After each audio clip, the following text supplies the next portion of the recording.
Всем привет, ребята, с вами я, Оверлорд Гид. И сегодня я по заброшке лазю. Тут, в общем, строим домик. В жопу иди. Вот, вот наше окошечко. А вот и наше второе окошечко. А вот и мой новый друг.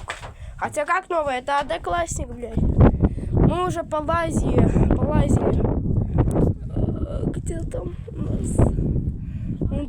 Вон там вот полазили. Вон там вот. Ну и тут мы тут живем, можно сказать, да? Данил, можно сказать, что мы тут живем, да? Да. Сидим тут, строим.